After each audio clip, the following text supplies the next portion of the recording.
محترم حضرات، قابل صد احترام معزز سامعین،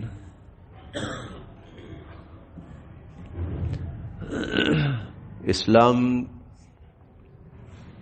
ایک ایسا مسلمان بنانا چاہتا ہے،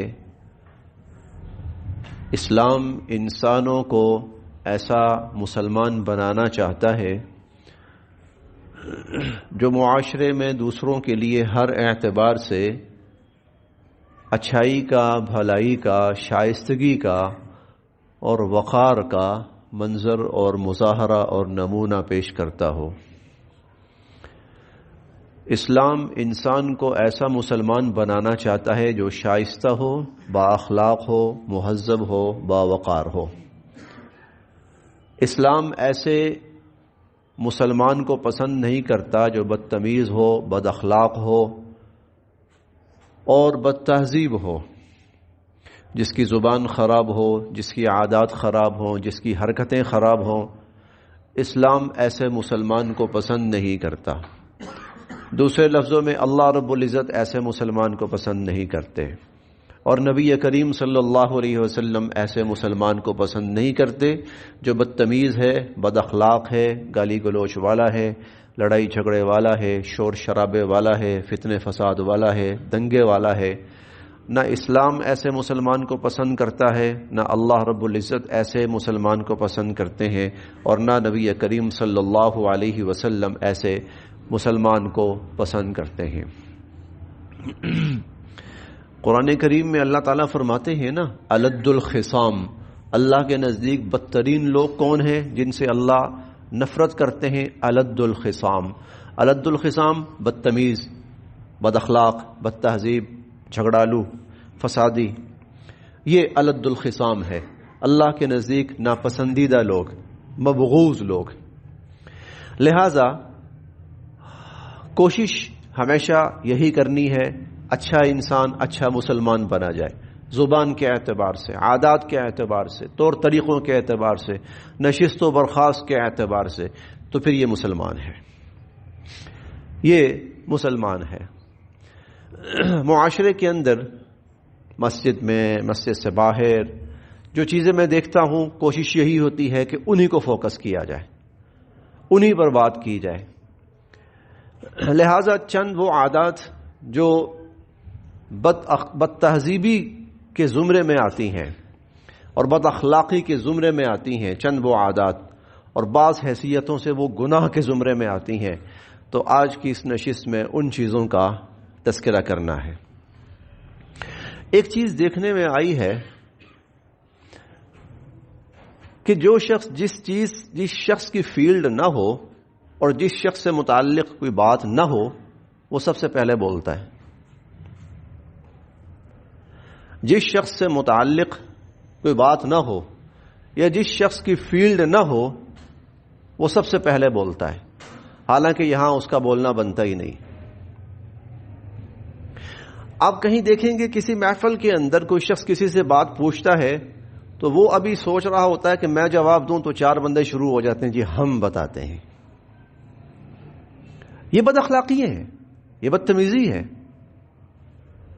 جس بندے سے متعلق بات ہو وہ بات کرے، اور جس سے پوچھا جائے، سوال کیا جائے، وہ جواب دے، وہ جواب دے۔ میں ایک دو مثالیں بھی عرض کرتا ہوں۔ کچھ عرصہ قبل کی بات ہے، میں یہاں کھڑا ہوا تھا، یہ دوسری تیسری صف، میرے ساتھ ایک نوجوان سے تھے، کھڑے ہوئے تھے۔ اب تو خیر پاکستان میں نہیں ہے، وہ کسی اور ملک میں فی الوقت رہائش پذیر ہے۔ ایک صاحب آئے تو آ کر نا کہنے لگے جی ایک مسئلہ پوچھنا ہے۔ انہوں نے مسئلہ پوچھا مجھ سے ہی پوچھنا تھا۔ وہ جو نوجوان کھڑے تھے وہ بولنا شروع ہو گئے، بدتمیزی ہے، تم سے کسی نے پوچھا ہی نہیں ہے، نمبر ایک۔ نمبر دو، تمہاری فیلڈ ہی نہیں ہے، تمہیں مسئلے کا پتہ ہی نہیں ہے۔ اس نے بولنا شروع کر دیا، میں خاموشی سے دیکھ رہا ہوں۔ اس دوران اس نے دوسرا مسئلہ پوچھا، اور دوسرا مسئلہ اس کو نہیں آتا تھا، وہ مجھے دیکھنے لگا۔ میں نے کہا بول۔ مجھے الفاظ یاد ہیں اپنے، یہی انداز۔ میں نے کہا بول۔ پھر میں نے اسے کہا، میں نے کہا انہوں نے مسئلہ کس سے پوچھا تھا؟ تو کہنے لگا جی آپ سے۔ میں نے کہا تم کیوں بولے؟ تم سے پوچھا ہے؟ کہا جی نہیں پوچھا، تم کیوں بولے ہو؟ یہ ہمارے معاشرے کی غلط روایات میں سے شاید قومی مزاج کہہ لیجیے۔ جس شخص نے نہیں بولنا وہ پہلے بولتا ہے، اس کا لینا دینا کوئی نہیں۔ بھائی تو آپ کیوں بول رہے ہو؟ آپ سے متعلقہ چیز نہیں ہے۔ ہمارے ملک کی ایک بہت بڑی شخصیت گزری ہے، اور میں تو موجودہ وقت میں تو خیر ان کو بہت ہی بڑی شخصیت کہتا ہوں۔ اللہ رب العزت نے ان سے کام لیا اور بہت کام لیا۔ وہ ڈاکٹر اسرار صاحب تھے۔ ڈاکٹر اسرار صاحب نے اپنی گفتگو اور اپنی ساری محنت کا موضوع بنایا تھا رجوع الی القرآن، کہ لوگ قرآن کریم کے پڑھنے، سیکھنے، سمجھنے کی طرف متوجہ ہوں۔ چنانچہ ان کی ترجمہ قرآن، تفاسیر قرآن، اس پر ان کا بہت کام ہے۔ ان سے کوئی شخص کھڑے ہو کر مسئلہ پوچھتا تھا کہ حضرت شرعاً یہ مسئلہ بتا دیجئے، اس کا کیا حل ہے؟ وہ کہتے تھے مسئلہ بتانا بھائی مجھے لائق نہیں ہے، میں مسئلہ نہیں بتا سکتا۔ آپ علماء کے پاس چلے جائیے، مفتی حضرات کے پاس چلے جائیے، مسئلہ ان سے پوچھیے۔ کیوں؟ یہ وہ پروفیشنل ازم کہہ لیجئے یا اس کو اسلامی تربیت کہہ لیجئے کہ یہ کام مجھ سے متعلق نہیں تو میں کیوں بولوں؟ میرا بولنا نہیں بنتا یہاں پر۔ چنانچہ ڈاکٹر اسرار صاحب کے آپ جتنے بھی پروگرام اٹھا کے دیکھ لیجئے، انہوں نے کبھی کوئی شرعی مسئلہ کسی کو نہیں بتایا، پوچھا بھی ہے کسی نے پھر بھی نہیں بتایا۔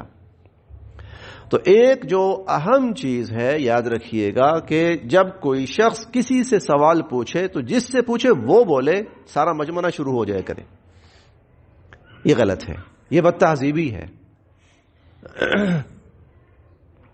ہمارے جو ترجمہ، یہ جو بچوں کی کلاس چلتی ہے شعبہ حفظ و شعبہ ناظرہ، اس میں جو بچہ کوئی اس قسم کی بد اخلاقی کی حرکت کرتا ہے، یہ بد اخلاقی میں کہہ رہا ہوں، اس کو بد اخلاقی یہ ہے، تو اس قسم کی حرکت کرتا ہے تو اس پر اس کو سزا ملتی ہے۔ پڑھنے پر سزا نہیں ہے، پڑھائی پہ سزا نہیں ہے۔ بچہ سبق نہیں یاد ہے دوبارہ یاد کرو، سب کی نہیں یاد ہے دوبارہ یاد کرو، منزل نہیں یاد، لیکن بد اخلاقی پر سزا ملتی ہے بچوں کو یہاں۔ کیونکہ اسلام جو ہے ایک مسلمان کو اچھا، با اخلاق، شائستہ، مہذب انسان بنانا چاہتا ہے اور مسلمان بنانا چاہتا ہے۔ تو یہ عادات ہیں جو اپنانی ہیں اور جو سیکھنی ہے۔ تو جس سے پوچھا جائے، پرانی بات ہے، تقریباً کوئی 12-13 سال، تو یہ دفتر ہے، میں وہاں مسجد کا دفتر وہاں بیٹھا ہوا تھا، تو 2 حضرات تشریف لائے۔ اس وقت ایک بزرگ اور بھی تھے، دفتر میں بیٹھے ہوئے تھے۔ وہ جو حضرات تشریف لائے تھے تو بچے کا نکاح تھا، اس حوالے سے بات کرنے کے لیے۔ اب وہ میرے پاس بیٹھے ہیں اور بزرگ پیچھے تھوڑا سا فاصلے پر بیٹھے ہیں۔ اب وہ بزرگ بھی فوت ہو گئے، اللہ پاک ان کی مغفرت فرمائے اور درجات بلند فرمائے۔ اور وہ جو 2 حضرات آئے تھے ان میں سے بھی ایک صاحب کا انتقال ہو گیا اور دوسرے صاحب الحمدللہ حیات ہیں۔ تو وہ مجھ سے نکاح سے متعلق جی یہ چیز کیسے ہوتی ہے، یہ کیسے ہوتی ہے، یہ کیسے ہوتی ہے۔ اب وہ بزرگ نا بار بار درمیان میں بول رہے ہیں، بار بار درمیان میں بول، یہ ایسے ہوتا ہے۔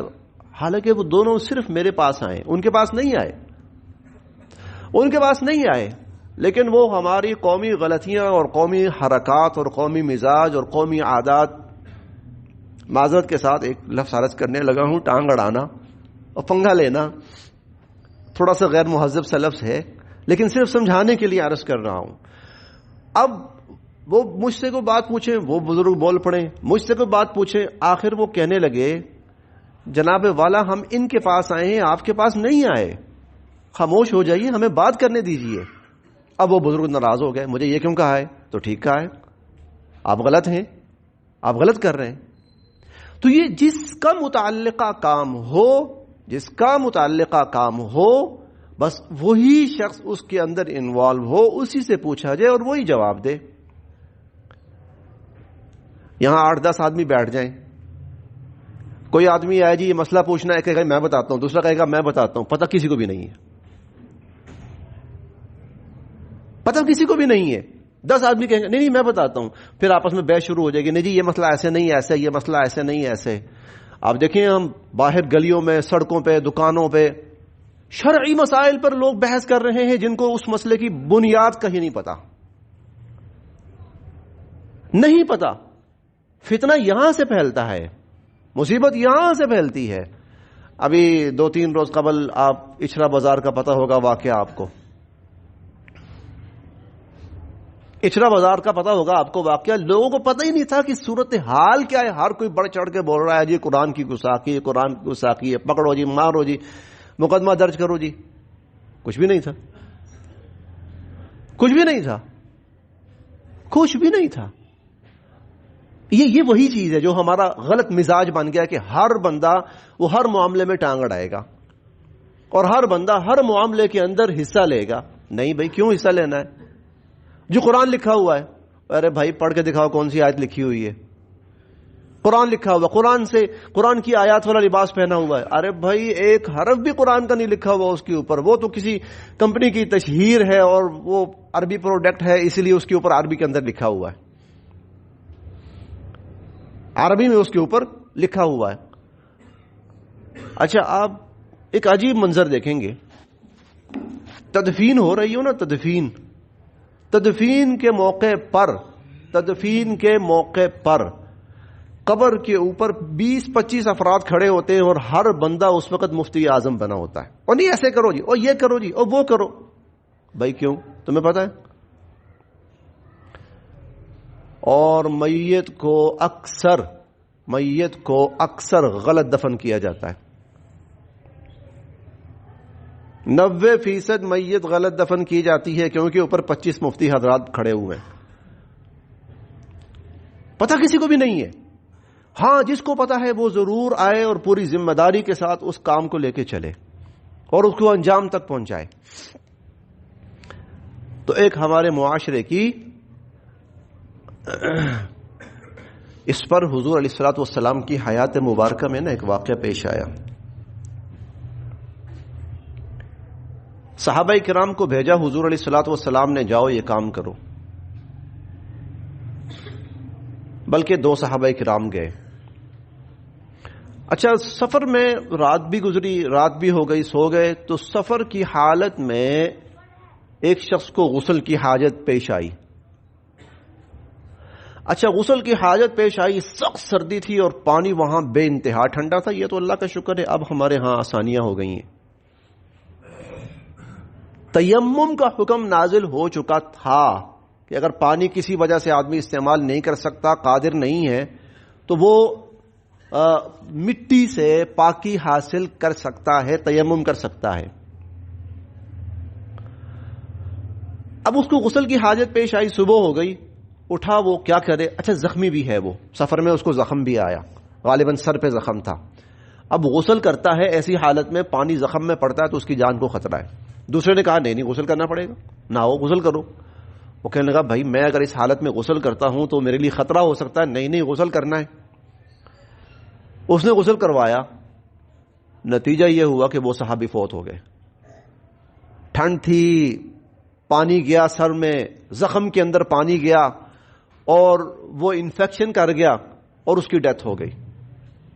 جب واپس آئے حضور علیہ الصلوۃ والسلام کے پاس، اس صحابی نے بتایا جی ایسا ہوا تھا. تو آپ نے فرمایا اللہ کے بندے، اللہ نے تیمم کا حکم اس لیے تو نازل کیا ہے.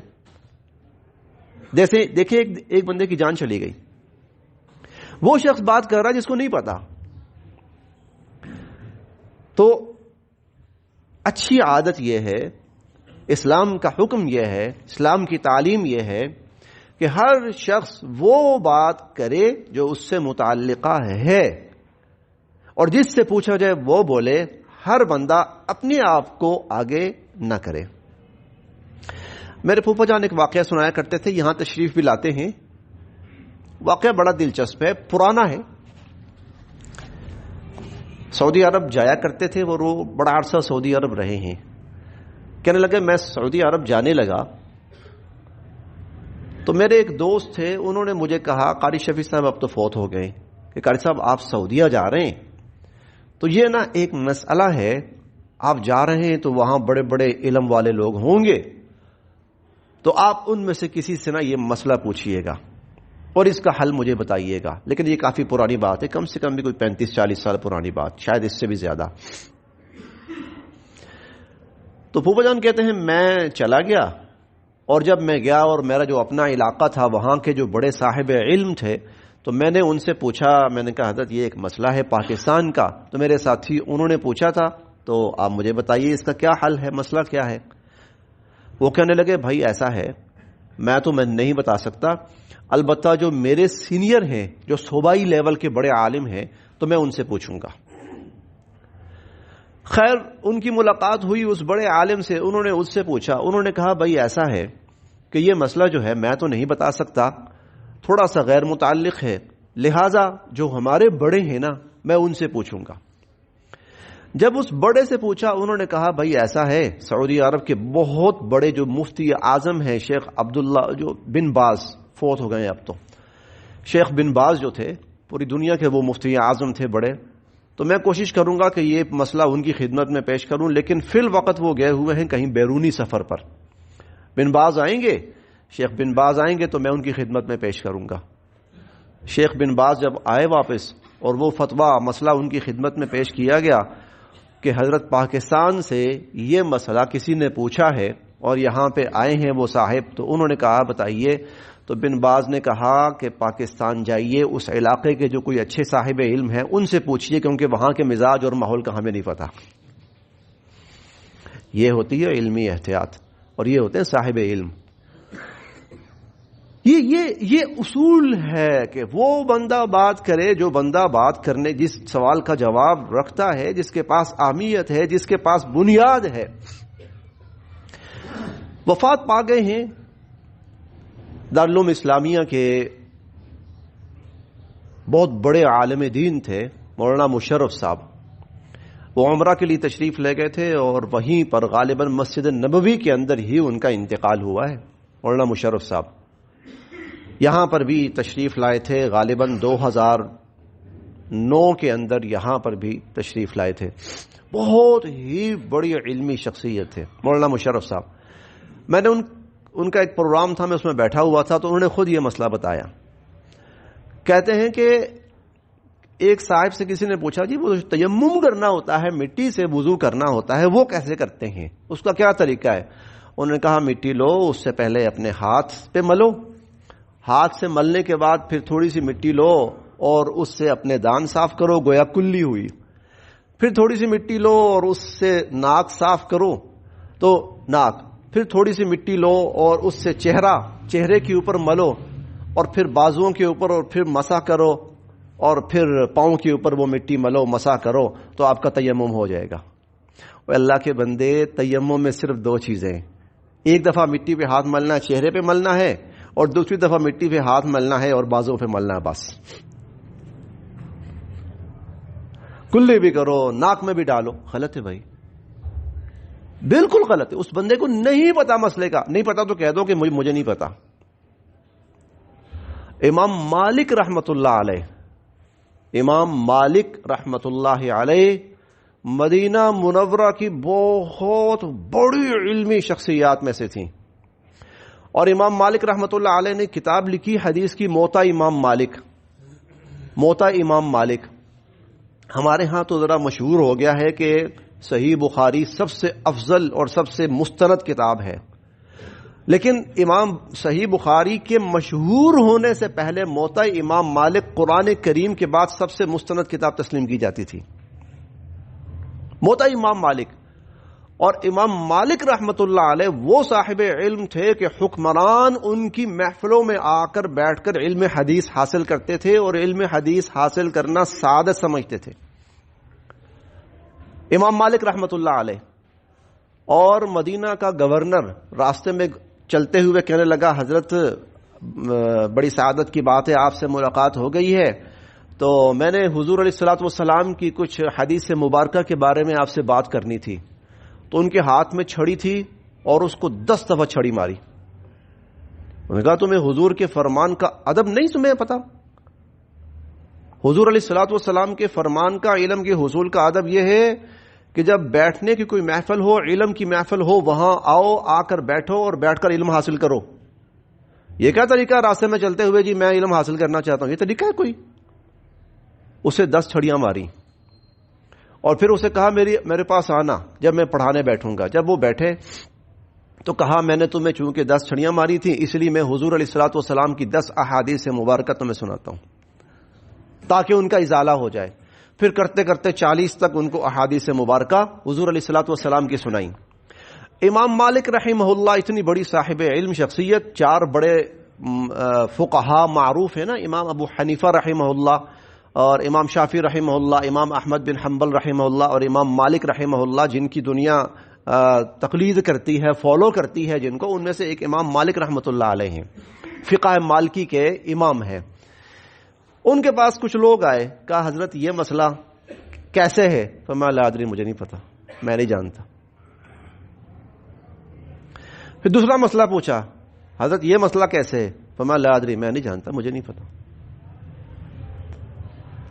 40 مسئلے پوچھے, 40 باتیں انہوں نے پوچھی, کہا لا ادری, میں نہیں جانتا, مجھے نہیں معلوم. کیوں؟ جس چیز کا علم نہیں ہے اس کے بارے میں اعلان کر دے مجھے نہیں معلوم, میں نہیں جانتا. میں ایسے آپ کو غلط گائیڈ کرتا پھروں, غلط بتاتا پھروں. اور پھر فرمایا کرتے تھے کہ لا ادری اپنی عادت بناؤ, مطلب جس چیز کا نہیں پتا اس کے بارے میں صاف کہو جی مجھے اس چیز کا علم نہیں ہے, میں پوچھ کے آپ کو بتا سکتا ہوں, یا فلاں صاحب علم ہے ان کے پاس چلے جائیں.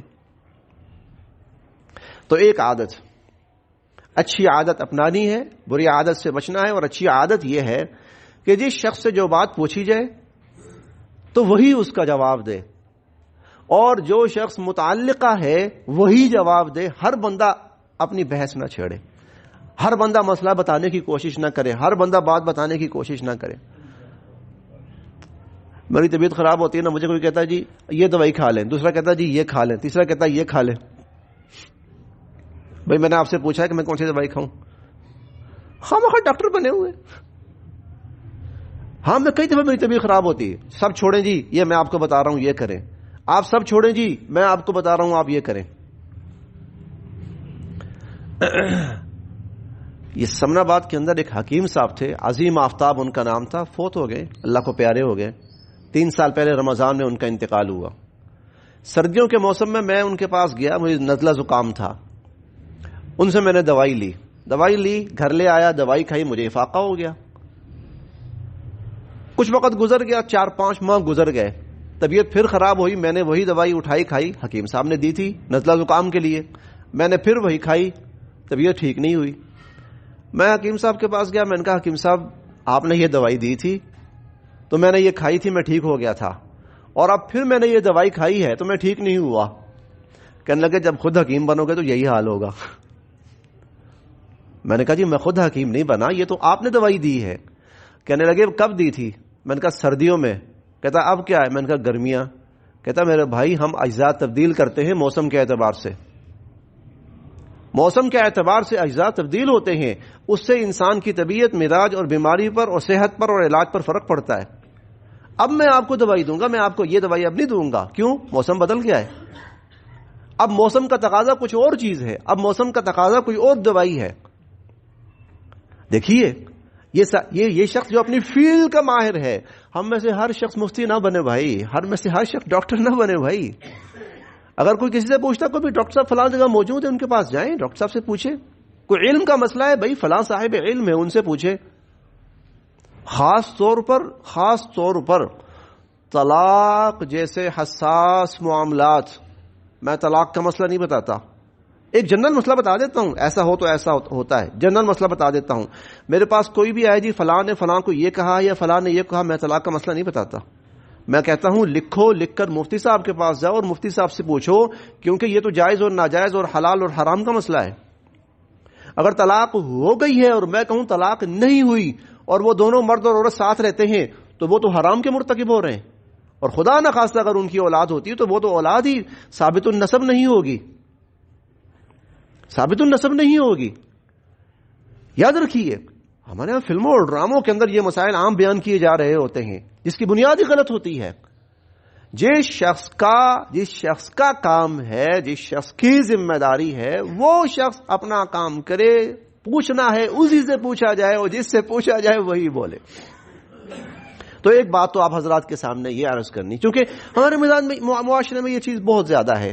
میں اگر 3 آدمیوں کے ساتھ بیٹھا ہوں اور مجھ سے آ کر کوئی مسئلہ پوچھتا ہے تو مجھ سے پہلے باقی بولنا شروع کر دیں گے جی ایسا ہے اور ویسا ہے. غلط ہے بھائی. کیوں بول رہے ہیں آپ کو پتا ہے؟ نہیں پتا. آپ سے پوچھا ہے؟ نہیں پوچھا. کس نے کہا بولیں؟ کیوں بول رہے ہیں؟ بد اخلاقی ہے. یہ بد اخلاقی ہے. حضور علیہ الصلوۃ والسلام فرماتے ہیں کہ ما کان الفحش فی شیء قط الا شانہ. بدتمیزی، بد اخلاقی، بد تہذیبی اور بے حیائی جس چیز کے اندر آتی ہے نا اس کو گندا کر کے رکھ دیتی ہے، اس کو بدبودار کر کے رکھ دیتی ہے. اور وما کان الحیاء فی شیء قط الا زانہ، اور شائستگی اور مروت اور اخلاق اور حیا جس چیز کے اندر آتی ہے اس کو خوبصورت، باوقار اور مزین بنا دیتی ہے. اسے خوبصورت، باوقار اور مزین بنا دیتی ہے. تو ایک تو یہ کوشش کی جائے. بات کا خلاصہ یہ ہے، اس بات کا خلاصہ یہ ہے کہ جس شخص سے کوئی بات پوچھی جائے تو وہی بولے، بھائی دوسرا نہ بولے. جس شخص سے کوئی بات پوچھی جائے وہی بولے، اور جس شخص سے متعلق بات ہو وہ بولے. جس شخص کو چیز کا علم نہیں ہے، پتہ نہیں ہے، حقیقت معلوم نہیں ہے، بلا وجہ وہ آگے بڑھ کر اس بات کا جواب دینے کی کوشش نہ کرے. اس سے صرف اور صرف غلط فہمیاں جنم لیتی ہیں. میرے پاس ایسی 20 مثالیں ہیں. ایک صاحب مجھے ایک دن کہنے لگے قریب صاحب جس خاتون کے ساتھ میری شادی ہوئی ہے تو وہ خاتون شادی سے پہلے ان کا ہمارے گھر آنا جانا تھا، میری والدہ کے پاس، میری بہنوں کے پاس. تو کہتے ہیں میں کہتا تھا ان کو باجی باجی اندر آ جائیں، باجی امی اندر ہیں، باجی، اس طرح میں ان سے بات کیا کرتا تھا. صلی اللہ علیہ وسلم کہتے ہیں کہ بعد میں میری ان سے شادی ہو گئی، رشتہ ہمارا چلا، رشتہ طے ہو گیا، میری شادی ہو گئی. صلی اللہ علیہ وسلم کہتے ہیں ایک دن نا وہ پرانا لفظ بے ساختہ میرے منہ سے نکل گیا، باجی. کہنے لگا میں چلا گیا ایک صاحب سے، ان سے پوچھا یار میں نے اپنی بیوی کو باجی کہہ دیا ہے، یہ صورت تھی، تو اس پر میرے نکاح پہ کوئی اثر تو نہیں پڑا؟ اس نے کہا جی نکاح ٹوٹ گیا آپ کا. نکاح ٹوٹ گیا آپ کا. ہاں احسان اللہ نام ہے اس شخص کا، ماشاءاللہ بڑے بھرپور جسم و جسامت کے مالک ہیں، یہاں نماز پڑھتے رہتے ہیں. تو وہ کہنے لگے اس نے مجھے کہا ہے جی نکاح ٹوٹ گیا اور آپ کو کفارہ ادا کرنا پڑے گا. دونوں باتیں غلط ہیں. پہلی بات تو یہ ہے کہ نکاح نہیں ٹوٹا، نکاح نہیں ٹوٹا. بھائی ایک شخص کے منہ سے غلطی سے باجی نکل گیا، بلکہ اگر نادانستگی میں ماں بھی نکل گیا ہے، نادانستگی میں ماں بھی اگر بیوی کے لیے نکل گیا اس کے منہ سے، وہ کہنا نہیں چاہتا لیکن سب قتل لسانی میں نکل گیا، اس سے نکاح پہ کوئی فرق نہیں پڑتا. اگر اس کے منہ سے باجی نکل گیا نکاح پہ کوئی فرق نہیں پڑتا، تو طلاق نہیں ہوئی. لیکن اگر طلاق ہو جائے کسی وجہ سے، اگر طلاق ہو جائے کسی وجہ سے، کسی اور وجہ سے، تو کفارہ ہوتا ہی نہیں ہے. طلاق کے بعد کسی کا کفارہ ہے؟ طلاق کے بعد تو کفارہ ہے ہی نہیں ہے. طلاق کے بعد تو عدت ہوتی ہے. رشتہ ختم ہو گیا ہے، جہاں اگر رشتہ ختم ہو جائے جن وجوہات کی بنا پر اگر رشتہ ختم ہو جائے تو وہاں کفارہ تو ہوتا ہی نہیں ہے. کفارہ تو وہاں پہ ہوتا ہے جہاں یہ چیز بحال رہے گی. کفارہ وہاں ہوتا ہے جہاں یہ چیز بحال رہے گی. اگر آپ کہتے ہو طلاق ہو گئی تو پھر کفارہ کس چیز کا ہے؟ دونوں باتیں غلط. میں نے کہا اللہ کے بندے، نہ طلاق ہوئی ہے، نہ کفارہ ہوا ہے، نہ آپ کے رشتے میں کوئی فرق پڑا ہے، آپ دونوں میاں بیوی ہیں، خیر و عافیت کے سے جا کے رہی ہے. یہ کیا ہے؟ یہ وہی بات ہے جس کو نہیں پتا بول رہا ہے. کیوں بھائی؟ غلط کہا ہے، غلط کہا ہے، بالکل کہا ہے. اب اسی طرح ایک مسئلہ اور بھی ہوتا ہے. طلاق ہو جاتی ہے کئی دفعہ اور لوگ کہتے ہیں نہیں ہوئی جی. وہ کس نے کہا نہیں ہوئی؟ ایک آدمی کہتا ہے جی میں 10 دفعہ اپنی بیوی کو طلاق دی لیکن ہنسی مذاق میں تھی، تو طلاق تو ہو گئی. اور جی لوگ کہتے ہیں ہنسی مذاق میں نہیں ہوتی. لوگ کون ہوتے ہیں بھائی کہنے والے؟ یقین جانے ہمارے معاشرے میں حلال اور حرام اس وجہ سے ہو رہا ہے، کئی جگہ فساد اس وجہ سے ہو رہے ہیں. وہ لوگ مسئلے کو ہینڈل کرنے کی کوشش کر رہے ہیں جن کا مسئلہ ہی نہیں ہے، جن کا کام ہی نہیں ہے. میں نے احتیاط بتائی آپ کو. شیخ بن باز سعودی عرب کے مفتی اعظم، ان کے پاس جب پاکستان کے بھیجے ہوئے شخص کا فتویٰ پہنچا، انہوں نے کہا پاکستان واپس جاؤ اور جا کر وہاں کے جو مقامی مفتی صاحب ہیں ان سے پوچھیے. اس لیے کہ عرف کا بھی تو اعتبار ہوتا ہے بہت سے معاملات میں. عرف کا مطلب معاشرہ، معاشرتی اصطلاحات، معاشرتی الفاظ، معاشرتی رسم و رواج، معاشرتی سوچ، ان چیزوں کا باقاعدہ مسائل کے اوپر اثر پڑتا ہے. وہ کہتے ہیں پاکستان میں جائے اور علاقے کے مفتی صاحب سے پوچھے. احتیاط یہ ہے. تو ہمارے ہاں کئی جگہ پر جو انتشار پیدا ہوتا ہے وہ اس وجہ سے. ابھی میں نے ایک مثال دی تھی اشرا میں بازار میں وہ جو کپڑے والا معاملہ ہوا, خاتون نے ایک ڈریس پہنا ہوا تھا, وہ تو شکر ہے کوئی وہاں پر ایسا نہیں تھا کہ جس نے گولی چلا دی یا مار دیا, تو ورنہ تو پوری دنیا کے اندر ہماری الگ سے بدنامی وہ الگ سے ہوتی. دوسری بات انتہائی اختصار کے ساتھ عرض کرنی ہے, جب کوئی شخص نماز پڑھ رہا ہے نماز, تو پھر پوری کوشش کیجئے کہ اس کی نماز ہماری کسی عمل سے, ہماری کسی وجہ سے ڈسٹرب نہ ہو, خراب نہ ہو.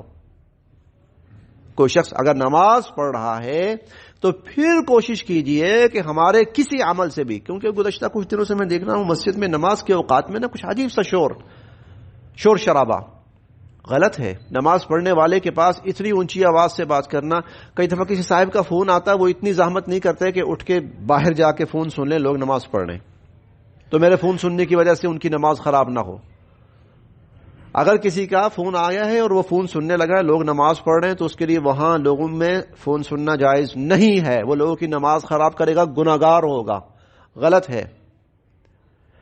جہاں لوگ نماز پڑھ رہے ہیں, کیونکہ سب سے بڑا عمل نماز ہے, سب سے بڑا عمل نماز ہے, تو حتی الامکان کوشش کیجئے کہ نماز جو ہے, آپ اندازہ لگائیے فقہائے کرام نے نماز کا مسئلہ یہ بیان کیا ہے کہ کسی شخص کو کھانسی آتی ہے نماز کے دوران, تو وہ کوشش کرے جتنی آہستہ سے آہستہ آواز سے کھانسی کرے. جی, چھینک کے بارے میں بھی انہوں نے یہ کہا ہے کہ حتی الامکان کوشش کرے کم سے کم آواز کے ساتھ چھینکے وہ. کیوں؟ اس میں ایک پہلو یہ بھی ہے کہ جو لوگ نماز پڑھ رہے ہیں ان کی نماز خراب نہ ہو, دوسرے کی نماز ٹھیک ہو, ہماری وجہ سے دوسرے کی نماز متاثر نہ ہو. آپ اندازہ لگائیے, ہم سجدے میں جب جاتے ہیں تو سجدے کا اصلاً طریقہ یہ ہے بازو کھولو. سجدے کا اصل طریقہ یہ ہے کہ بازو کھول کے زمین سے اٹھا کر سجدہ کرنا چاہیے, لیکن جماعت کی صورت میں حکم یہ ہے کہ بازو اندر کرو. کیوں؟ بھائی ساتھ والے کو نقصان تکلیف نہ پہنچے, اس کی نماز خراب نہ ہو. اگر دونوں آدمی بازو پھیلانے کی کوشش کریں تو درمیان میں صرف لڑائی بچتی ہے, درمیان میں صرف لڑائی بچتی ہے. تو جو لوگ نماز پڑھ رہے ہیں گھروں میں ہیں, بے شک گھر میں ہیں وہ, بے شک وہ کسی مسجد کے اندر نماز پڑھ رہے ہیں کہ کسی جگہ پر بھی, حتی الامکان کوشش کی جائے جو بھی امور ہیں اس سے پہلے یا اس کے بعد انجام دیے جائیں. جب نماز کا وقت شروع ہو جائے لوگ نماز پڑھنا شروع کر دیں. اچھا, مساجد میں لوگ آتے ہیں اونچی آواز سے سلام کرتے ہیں, تو اگر تو لوگ نماز نہیں پڑھ رہے تو کوشش کریں پھر اونچی آواز سے کر لیں. لوگ ویسے ہی بیٹھے ہوئے سلام کر لیں, اونچی آواز سے کریں. اصل حکم یہی ہے, اصل حکم یہی ہے کہ جو اجتماع ہے تو اس کو اونچی آواز سے سلام کیا جائے, اصل حکم. لیکن نماز کی حالت میں حکم یہ ہے کہ آہستہ آواز سے سلام کرو. اس کی وجہ کیا ہے؟ نماز کی حالت میں. کیوں؟ اگر آپ نے مسجد میں داخل ہوتے ہوئے اونچی آواز سے کہا السلام علیکم ورحمۃ اللہ, اور کوئی شخص نماز پڑھ رہا ہے اور نماز کی حالت میں اس نے کہہ دیا وعلیکم السلام ورحمۃ اللہ, تو نماز پڑھنے والے کی نماز ٹوٹ گئی. کیونکہ حالت نماز میں وہ نماز سے باہر کسی شخص کے ساتھ شامل ہو گیا, انوالو ہو گیا, اس نے اس کے عمل کا رد عمل دیا ہے. کوئی بھی ایسے کوئی بھی عمل کے آدمی نماز سے باہر کسی شخص کے عمل پر رد عمل دے, نماز سے باہر کسی شخص کے عمل پر رد عمل دے, نماز ٹوٹ جاتی ہے. جیسے نماز سے باہر کوئی شخص آ کے کہتا ہے وہ فلاں آدمی فوت ہو گیا ہے, نماز پڑھنے والا کہتا ہے انا للہ و انا الیہ راجعون, اس کی نماز ٹوٹ گئی. یہ نماز کی حالت میں نماز سے باہر شخص کے ساتھ انوالو ہو گیا ہے, ایک طرح کی ان کی گفتگو شروع ہو گئی ہے. کوئی آ کے خوشخبری سناتا ہے, یہ کہتا ہے سبحان اللہ, نماز کی حالت میں نماز ٹوٹ گئی. اب یہ اونچی آواز سے سلام کیوں نہیں کرنا؟ اس حالت میں جب لوگ نماز پڑھ رہے ہیں تاکہ لوگوں کی نماز متاثر نہ ہو, کسی کی نماز خراب نہ ہو. تو یہ دوسری گزارش یہ ہے کہ جہاں پر بھی گھر کے اندر, مسجد کے اندر بھی کہیں لوگ نماز پڑھ رہے ہیں تو کوشش کی جائے کوئی بھی ایسا عمل جو لوگوں کی نماز کو خراب کرنے والا ہے اس سے اجتناب کیا جائے. کسی نے بات کرنی ہے آہستہ آواز سے کرے, باہر چلا جائے جہاں لوگ نماز نہ پڑھ رہے ہوں. بلکہ ایسے شخص کے پاس تو اونچی آواز سے قرآن بھی نہیں پڑھنا چاہیے. قرآن ایسا پڑھا جا سکتا ہے نا, لیکن اتنی آواز سے کہ دوسرے کی نماز خراب ہو, ایسا قرآن پڑھنا بجائے ثواب کے گناہ کا باعث بنے گا. اللہ رب العزت ہم سب کے لیے عمل کی راہیں آسان فرمائے.